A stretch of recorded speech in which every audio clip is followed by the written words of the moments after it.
आदरणीय doctor Sandeep Marwah, president Asian educational group and founder of Noida film city, doctor Lalitveer Srivastava, director, doctor Saurabh Sharma, director, doctor Gurdeep Singh, director, सभी सम्माननीय अतिथिगण और विशेष रूप से सभी फैकल्टी मेंबर्स, प्राध्यापकगण और जो कॉन्वोकेशन में जिनको आज डिग्री मिल रही है, ऐसे सभी उपस्थित मेरे भाइयों और बहनों,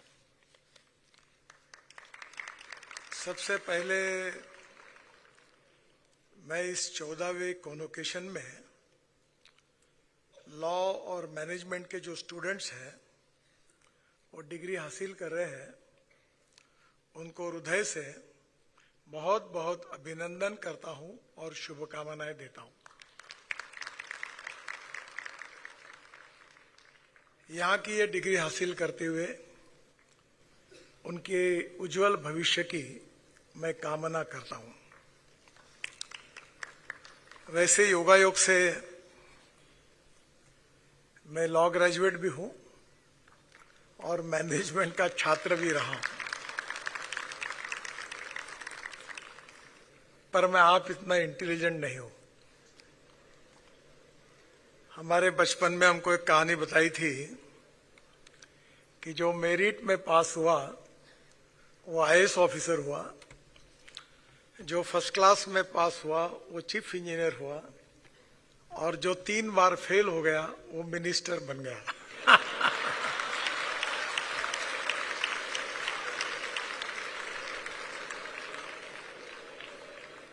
मिनिस्टर के लिए कोई क्वालिफिकेशन नहीं होता, पर एक बात निश्चित है कि नॉलेज ये बहुत बड़ी ताकत है, और ये जो नॉलेज है उसको हासिल करना ये आपके जीवन की बहुत बड़ी उपलब्धि भी है। मैं 2 चीजें अक्सर कहते रहता हूं और मेरे सामने भी याद रखता हूं। उसमें एक फिलॉसफी है कि innovation, entrepreneurship, science, technology, research, skill and successful practices, we name it as knowledge, and conversion of knowledge into wealth is the future.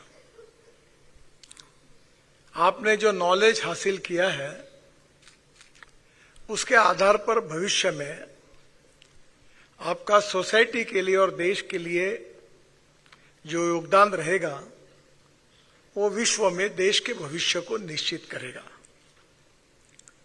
और मैं ये मानता हूं कि नॉलेज ये सबसे बड़ी ताकत है। अगर भविष्य में किसी देश को, जिसका उल्लेख डॉक्टर मारवा जी कर रहे थे, कि स्वावलंबी भारत, स्वातंत्र, समता और स्वावलंबन, ये 3 बातों पर हम स्वाधीनता से लेकर आग्रह कर रहे हैं, तो आत्मनिर्भर भारत उसी समय बन सकता है कि जब नॉलेज के आधार पर futuristic development with futuristic vision, जिसके लिए जब हम यशस्वी होंगे तो हमारा सपना पूरा होगा।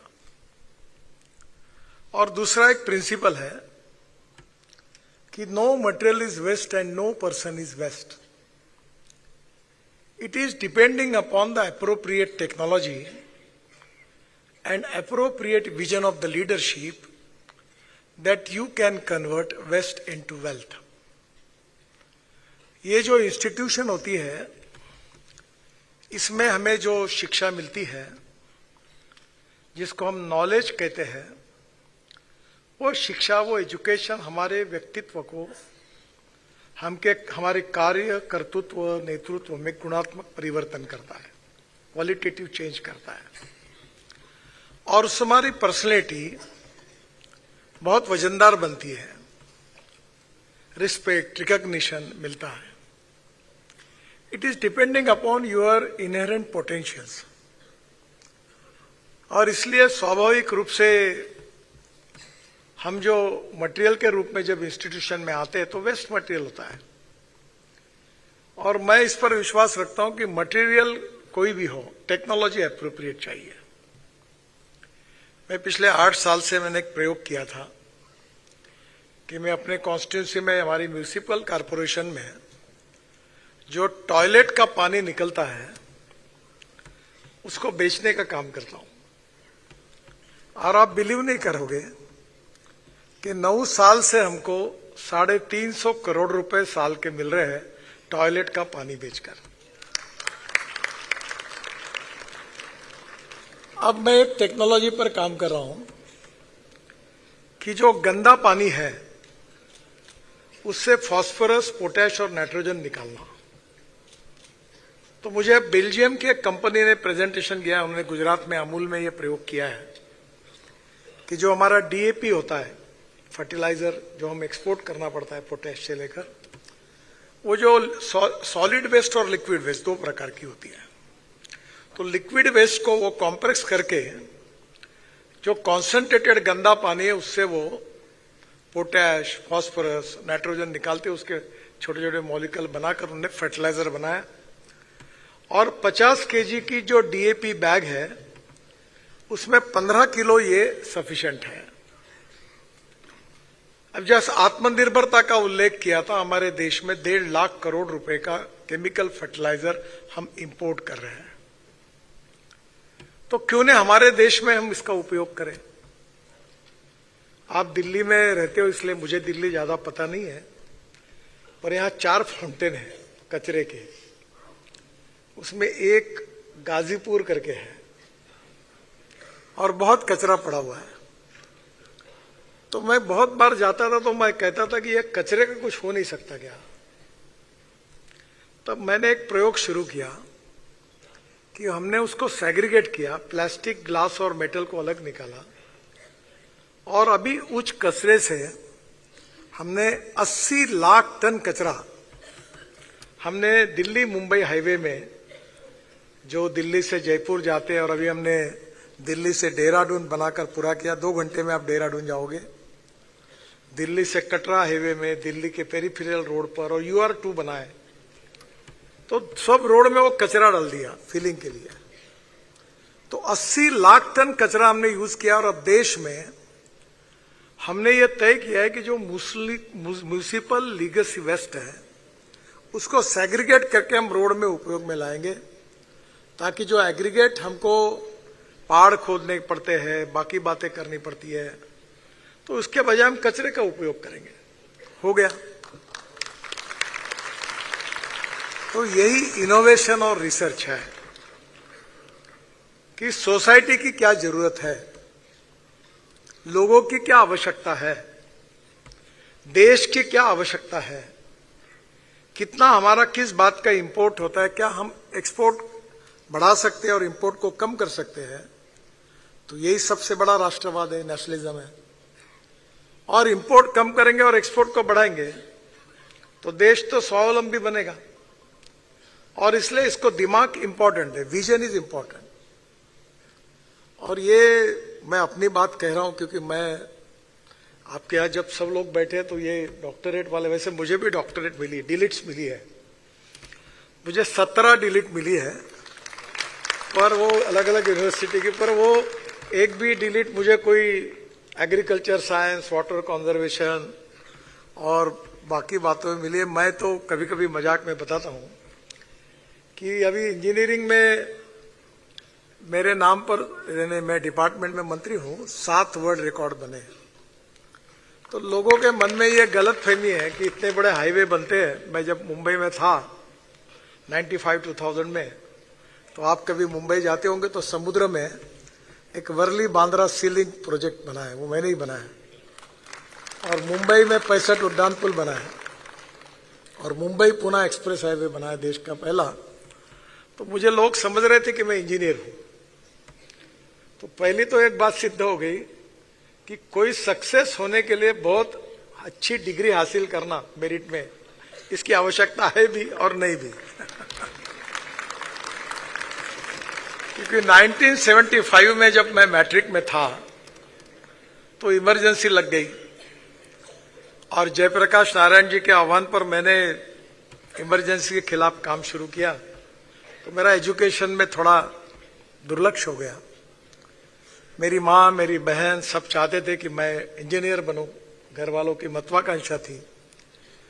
पर मेरा दुर्भाग्य था कि मुझे 52% एसएससी में मार्क मिले और साइंस ग्रुप में 49.26% मिले और प्रोफेशनल कॉलेज में 50% के ऊपर अगर मार्क होते तो ही इंजीनियरिंग की एडमिशन मिल सकती थी। इसलिए मैं इंजीनियरिंग के एडमिशन के लिए डिस्क्वालीफाई हुआ। अब जो आदमी इंजीनियरिंग के एडमिशन के लिए डिस्क्वालीफाई हुआ, वो इंजीनियरिंग के मार्वल के लिए, जैसे ये मुझे एक ने फॉरेन की कंपनी आई, फॉरेन के लोग आए थे, ये द्वारका एक्सप्रेस हाईवे आपने देखा होगा गुड़गांव का, एक पिलर पर 4 लेन है। अब मैं एक एक लेयर पर 3-3, अभी पूना में 50,000 करोड़ के फ्लाईओवर बना रहा हूं, एक ही पिलर पर 3 लेन, नीचे में रोड, ऊपर में फ्लाईओवर, ऊपर में फ्लाईओवर, ऊपर में मेट्रो। तो मुझे कहा कि आपको बहुत इंजीनियरिंग समझता होगा। मैं कहा मुझे नहीं समझता। अब धीरे धीरे अधिकारी जो इंजीनियर, हमारे मेजोरिटी आईआईटी के इंजीनियर्स है, वो मुझे डरते हैं, बोलते हैं इनको इंजीनियरिंग पूरा पता है। तो मैंने कहा मुझे नहीं पता है। तो कहीं ना कहीं एक है कि मेरिट में पास होना तो आवश्यक है, पर मेरिट में पास होने से सक्सेस स्टोरी बनती, ये पूरा यूनिवर्सल ट्रूथ नहीं है। देखिए, मेरिट के लिए जरूर कोशिश करिए। मैं जब लॉ कॉलेज में था तो जो मेरिट में पास हुआ मेरा मित्र, उसकी प्रैक्टिस नहीं चलती, और जो मेरे साथ कॉलेज पॉलिटिक्स स्टूडेंट लीडर 4 बार परीक्षा बैठा, लॉ में फेल होते रहा, वो हमारे यहाँ का सबसे बेस्ट लॉयर बन गया। हाई इसमें मेरे बोलने में विरोधाभास नहीं है। वैसे life is a game of compulsions, contradictions, और कॉन्ट्राडिक्शन ये है कि हमें मेरिट में भी पास होना है और सक्सेसफुल लॉयर भी बनना है। हमको डिग्री भी मैनेजमेंट की अच्छी लेनी है और हमको मैनेजरियल स्किल में डेवलप होकर सक्सेस होना है। आपने प्रोफेशनल मैनेजमेंट तो सीखी है, पर मैनेजमेंट जो होती है वो सही में, उसके लिए अच्छा ह्यूमन बीइंग होना बहुत आवश्यक है। Human relationship is the biggest strength of politics, business and everything. नम्रता, शालीनता, सहजता, सरलता, सहृदयता, सहनशीलता, ये मुझे नहीं मालूम आपके सिलेबस में सिखाया गया है कि नहीं है। नहीं तो बहुत जल्दी हमारे यहाँ ऐसा होता है राजनीति में, सालों में तो साहब बन गया, साहब बन के कैसा बन गया। थोड़ा बहुत कुछ लोग हार डाल देते तो हम तुरंत देखने का, सोचने का, कपड़े पहनने का तरीका बदल जाता है। और इसलिए मैनेजमेंट में आपको जब काम करना है तो एक बात जरूर याद रखिए कि नॉलेज, वेल्थ, संपत्ति, सत्ता, संपत्ति, ज्ञान और सौंदर्य, ये नश्वर है। जो आज सुंदर है वो 15 साल के बाद वो सुंदरता नहीं रहती। जो आज नॉलेज आपने हासिल किया है वो इतना बदल रहा है कि शायद 5 साल के बाद, 7 साल के बाद नई पीढ़ी में कुछ और नई बात कही जाएगी तो आपका रिलीवेंस नॉलेज का निकल जाएगा। और इसलिए इसका अहंकार नहीं रखना चाहिए।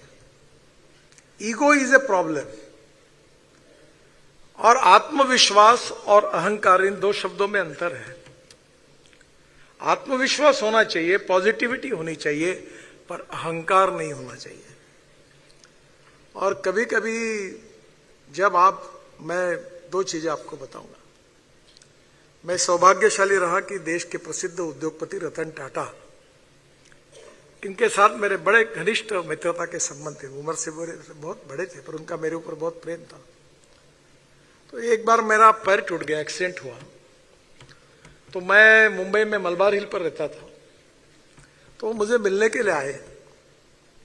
तो मैं घर में ही था, चल नहीं पाता था। तो उन्होंने मुझे फोन किया और मुझे कहा, नितिन मुझे तुम्हारा घर नहीं मिल रहा। मैं गली में मलबार हिल में, वो जजेस के थे, उसमें मैं एक रहता था। तो फिर मैंने कहा ऐसा करो, आपके ड्राइवर को फोन दो, मैं उसको समझाता हूं। तो उन्होंने कहा Nitin I don't have driver, मेरे पास ड्राइवर नहीं है। फिर मैं गाड़ी रोकता हूं बाजू में, फिर बात करता हूं। फिर मैंने उनको समझाया। फिर मैं उनको एक फ्लाईओवर के उद्घाटन के लिए लेने के लिए लेके गया था, तो हेलीकॉप्टर वो खुद चला रहे थे। एक बार मैं उनको औरंगाबाद लेके गया था, संभाजी नगर महाराष्ट्र में, तो वो खुद जब विमान से उतर गए, तो हमारे सरकार में तो होता है, मेरे साथ 50 पुलिस कमांडोज रहती है, तो कोई भी बैग पकड़ता है आगे पीछे रहता ही है। तो मैंने तुरंत मेरे प्यून को कहा टाटा साहब की बैग पकड़। उन्होंने कहा नो नो नो नो मैं लूंगा। मैं गाड़ी में बैठा, तब मैंने उनको कहा कि ऐसा है टाटा साहब, आप जरा ड्राइवर के अपोजिट साइड बैठिए, जो मेन वीआईपी उधर बैठता है। नो नो नो आप बैठो। Respect should not be demanded, it should be commanded. If you deserve for it you will get it. और यही बात मैंने अमिताभ बच्चन से भी देखी। अभी उनका 84 एज है। हमारे रोड सेफ्टी के प्रोग्राम के लिए वो हर साल आते हैं, दिन भर शूटिंग करते, कोई पैसा नहीं लेते। इस बार देखो, किसी के अच्छे गुणों को स्वीकार कर वो अपने में लाने की कोशिश करना, यही अच्छे व्यक्ति बनने का आसान मार्ग है। तो एक रात को ही जब मैं मुंबई पहुंचा तो उनको वो गिर गए और उनको यहाँ एक क्रैक आई और वो फ्रैक्चर था, तो गए नहीं थे हॉस्पिटल। तो उन्होंने मेरे प्राइवेट सेक्रेटरी कुणाल ने उसको फोन किया कि नितिन जी पहुंच गए मुंबई? बोले हाँ। बोले आप चिंता मत करिए, मेरी थोड़ी तबीयत के प्रॉब्लम है पर मैं आऊंगा। दिन भर उन्होंने मेरे साथ शूटिंग किया फिल्म सिटी में। हमारे पूरे 7-8 एपिसोड थे। वो थे आलिया भट्ट थी, विकी कौशल थे।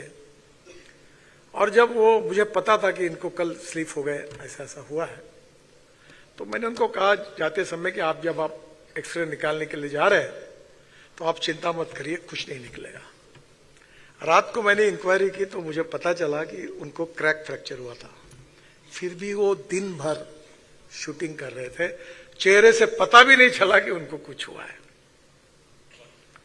एक पिछले साल ऐसी घटना हुई कि एक बार एक छोटे बच्चे हमारे एपिसोड में स्टेज पे आते हैं, तो मैं उनके साथ बैठा था, तो 2 बच्चे आए, तो मैं बैठा ही रहा। अब बच्चों को देखकर उठने का तो कोई कारण नहीं, वो खुद खड़े हो गए और उन्होंने उन छोटे बच्चों को रिस्पेक्ट किया। मुझे लगा मैंने गलती की, मैं भी खड़ा हो गया। इन्हें छोटे भी व्यक्ति के प्रति सम्मान देना, ये कोई मैनेजमेंट में कोर्स नहीं होता। पर अगर आप मैनेजमेंट में जाएंगे और आपके कलीग के साथ अगर आपकी रिलेशनशिप अगर अच्छी नहीं होगी तो कैसे आप परफॉर्म कर पाओगे?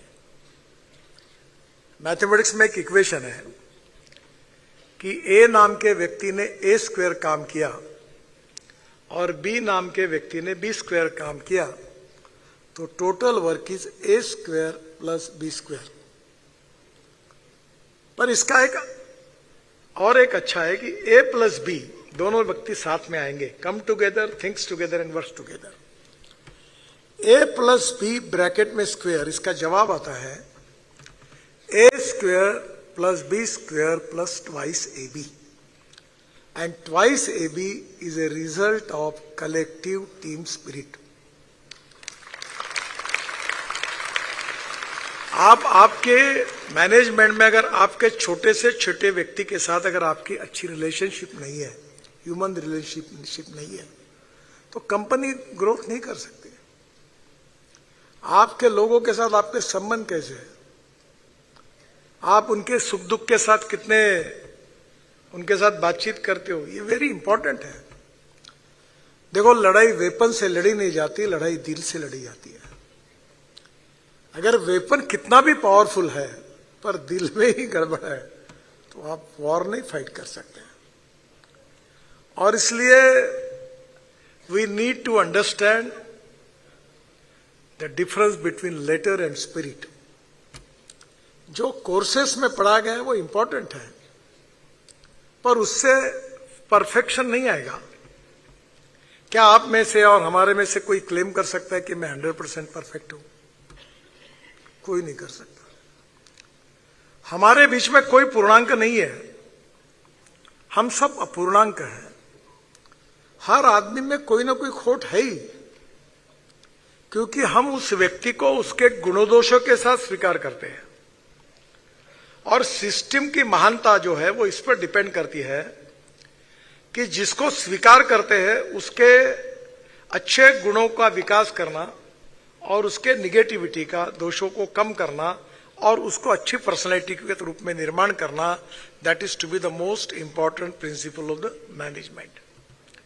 और ये जब होगा तो उसकी जब दोष कम होंगे तो उसकी यूटिलिटी बढ़ेगी, यूटिलिटी बढ़ेगी तो परफॉर्मेंस बढ़ेगा, और परफॉर्मेंस बढ़ेंगे तो प्रोडक्टिविटी बढ़ेगी। हम सब लोग हिंदुस्तान में फाइनेंशियल ऑडिट बहुत करते हैं, पर मैंने बहुत बार सरकार में मैं कहता हूं फाइनेंशियल ऑडिट एक बार नहीं हुआ तो चलेगा, परफॉर्मेंस ऑडिट करो। कुछ लोग फुकट में महंगे हैं मुझे मजाक में मैं कुछ अधिकारियों को कहता हूं कि सेक्रेटरी को कहता हूं, भाई इसको आने मत दो ना ऑफिस में, घर में रहे, पगार दो, प्रमोशन दो, सब दो, आने मत दो। ये आने से खराबी करता है, राह ही देखता है। गाड़ी अगर टायर लग गया तो ये खिले को हाथ जाता है उसका कि कब ठोको और पंक्चर करो उसको, क्योंकि निगेटिविटी है। How to get it done, how to resolve the issue, this is to be important. लोग तुम्हारे पास प्रॉब्लम लेके आते क्योंकि उनको तकलीफ है, और तकलीफ है तो सोल्यूशन निकालने पड़ेंगे। There is a solution for every problem, it is depending upon the leadership how they are going to resolve that issue. अब ये जो पॉजिटिविटी है ये पर्सनैलिटी की विशेषता है, और इसलिए जीवन में अगर सफलता हासिल करनी है तो नॉलेज के साथ व्यक्तित्व का जो कार्य कर्तृत्व और नेतृत्व है उसमें भी हमें सोचना होगा कि हमें कैसे सोचना चाहिए, क्योंकि जब नॉलेज भी होगा और ऐसा व्यक्तित्व भी होगा तो दोनों का कॉम्बिनेशन ये अच्छा सॉल्यूशन निकल सकता है। और इसलिए हमारे देश में भी अब देखिए डिफेंस में, अब मैं जब स्कूल में था तो हम सिनेमा से ही लड़ाई देखते थे। वो ट्रक में सैनिक बैठते थे और राइफल उठा के एकदम कूदते थे, फिर लेफ्ट राइट करके चलते थे। एक हकीकत करके पिक्चर आया था भारत और चीन के वॉर पर, हमारे यहाँ बचपन में बड़ा हमको बहुत अच्छा, धर्मेंद्र जी ने उसमें काम किया था। तो वो पिक्चर उस समय की लड़ाई देखते थे। अब लड़ाई होती नहीं, ना सैनिक जाता, ना ट्रक लगता, ना रणगाड़ा आता, ना कुछ नहीं। अब टेक्नोलॉजी बदल गई। मैं ईरान में तेहरान में गया था भारत सरकार के प्रतिनिधि के रूप में, वहां के ईरान के प्रधानमंत्री के ओथ सेरेमनी के कार्यक्रम के लिए। वहां जाने के बाद 15-20 देशों के प्रमुख थे। हम एक जगह बैठे, चाय कॉफी हुई, एक व्यक्ति से भी सबसे परिचय हो गया हमारा। तो मुझे मालूम नहीं है कि व्यक्ति था वो, उसका कोई देश नहीं था, पर वो उसके उनके वहां चीफ जस्टिस वहां के और जो प्रधानमंत्री थे उनके साथ वो चलते थे, सेकंड थर्ड। तो कोई तो भी बड़ा आदमी होगा ऐसा लग रहा था। और बाद में कार्यक्रम हो गया, मैं होटल पे चला गया। 4 बजे मुझे एम्बेसडर ने बेल बजाए उठाया। बोला इतने रात को क्या हुआ? बोले साहब ये जो कल आपके साथ हमास के नेता थे, तो टीवी लगाया तो देखा उनका फोटो। बोले मेरे बाजू में थे। बोले ये इनको गुप्त रूप से एक बंगले में रखा था, कौन से रूम में थे किसी को मालूम नहीं था, पर इस्राएल के लोगों ने उनके मोबाइल फोन के आधार पर जो मिसाइल छोड़ी वो उनके पलंग पर आकर गिर गई और खत्म हो गया। अब इतना आसान हो गया कि यहां से 3000 किलोमीटर दूर मैं यहां खड़ा हूं तो मेरे यहां पहुंच सकता है मिसाइल। तो लड़ाई के पूरे नॉर्म्स बदल गए because of knowledge, because upgradation in technology. अब मेरे खेत में एआई है तो वह वेदर स्टेशन भी है, मॉइस्चर गिरने का एक मशीन लगाया है, और माइक्रोसॉफ्ट और गूगल मेरे खेत के फोटो निकालकर मेरे मोबाइल पे भेजता है कि अब पानी की जरूरत है, अब ये डिसीज 8 दिन के बाद आपके यहाँ कॉटन पे आने वाला है, गन्ने पे आने वाला है, आप ये स्प्रेइंग करिए। उसकी एसओपी बनी हुई है। तो एआई आ गया। अब एआई तो मीडिया में ही नहीं, सब जगह आ गया। अब हमारे आवाज में निकालकर कौन सी फिल्म बनाएगी, कौन सा भाषण क्या बदल देगा, कोई बता नहीं सकता। और इसलिए ये जो नया युग है, ये विश्व में उसकी कीमत होगी जिसके पास बेस्ट टेक्नोलॉजी है, जिसके पास उस विषय का सबसे इम्पोर्टेंट नॉलेज उसके पास है, और वही देश विश्व में नंबर 1 पर शक्ति बनेगा। चाहे एग्रीकल्चर हो, चाहे इंडस्ट्री हो, चाहे मैनेजमेंट हो, चाहे आईटी हो, हर जगह पर। और इसलिए knowledge with character, knowledge with values, knowledge with responsible citizen, ये दोनों के साथ हमको कॉम्बिनेशन करना पड़ेगा। ए परफेक्ट मैनेजमेंट पर्सन, पर जिसको हम वैल्यूज कहते हैं, वो बहुत इंपॉर्टेंट है, लाइफ वैल्यूज। आपको पता होगा, सच बोलना चाहिए, नम्रता, शालीनता, व्हाट इसका मीनिंग क्या है? ये ह्यूमन वैल्यूज है, मूल्य है, जीवन मूल्य। और जीवन मूल्यों के साथ आप अगर टेक्नोलॉजी में परफेक्ट है, नॉलेज में परफेक्ट है, एजुकेशन में परफेक्ट है, then there is a use of your good leadership. आप नॉलेज में बहुत हो, नॉलेज डॉक्टर बन गए। मैं मुंबई में था, एक बहुत बड़े डॉक्टर थे, उस समय हार्ट के ऑपरेशन करते थे। वो डॉक्टर बहुत बड़े थे, पर ऑपरेशन करने के पहले कहते थे टेबल के मुझे 2 लाख मेरे अलग दो। तो कहीं ना कहीं नॉलेज में परफेक्ट थे, पर इंसानियत में नहीं थे। देखिए, सब कुछ चाहिए, पर हमारे देश को चलाने के लिए हमारे देश का कैरेक्टर, हमारे लोगों का कैरेक्टर ज्यादा से ज्यादा अच्छा बनाने की हम कोशिश करें। और ये परफेक्शन संभव नहीं है। No one is perfect and no one can claim that he is perfect. उत्तम, अधिक उत्तम, सर्वोत्तम, up to infinity. You can not catch your own image. तो ये कहीं ना कहीं पूर्णांक तो हम नहीं बन सकते हैं, पर हम पूर्णांक की ओर जा सकते हैं। और इसलिए ह्यूमन वैल्यूज एंड नॉलेज, इसके कॉम्बिनेशन के साथ जब हम समाज में जाएंगे तो हमारा सक्सेस 10 गुना ज्यादा होगा। Knowledge with perfection, perfection and knowledge with human values, जीवन मूल्य, और दोनों तीनों के साथ जाकर जब आपका कॉम्बिनेशन बनेगा, तब वो उसका उपयोग होगा। मुझे बहुत खुशी हुई, मुझे जब विद्यार्थियों के साथ, युवाओं के साथ कभी मिलने का मौका मिलता है तो मैं अक्सर जाता हूं, क्योंकि मैं आपको देखते हुए मुझे लगता है कि you are the future of your country. आप देश का वर्तमान नहीं है, आप देश का भविष्य है। आपकी क्वालिटीज, आपकी पर्सनैलिटी, आपका नॉलेज, आपका कंट्रीब्यूशन, ये देश के भविष्य को निश्चित करने वाला है। और जितना क्वालिटेटिव आपकी पर्सनैलिटी अच्छी होगी, उतना देश आगे जाने वाला है।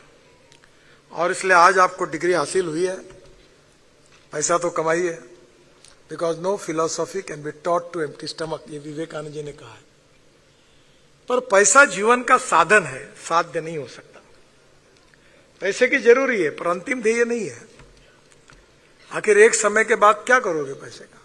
तो पैसा कमाइए, पर ये सब करते समय वैल्यूज को मत भूलिए। Social consciousness, social responsibility, social awareness, national commitment, national awareness, good human relationship. और जो समाज में गरीब है, शोषित है, पीड़ित है, दलित है, जिनके पास रहने के लिए मकान नहीं है, खाने के लिए रोटी नहीं है, शरीर पर कपड़ा नहीं है, उनके प्रति भी संवेदनशीलता रखी है। चलो जलाए दीप वहां जहां अभी भी अंधेरा है, थोड़ा ये भी भाव रखिए।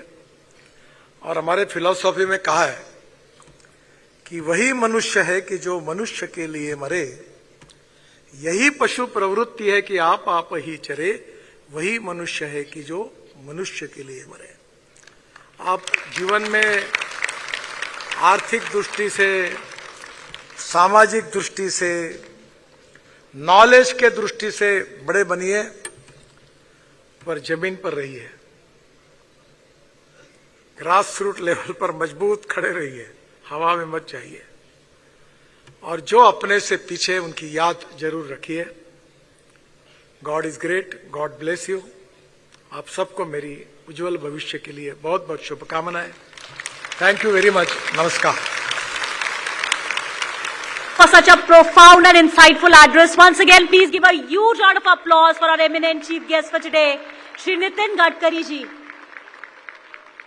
Thank you so much, sir, once again for bestowing your valuable blessings upon our students as they step forward to begin the next chapter of their journey.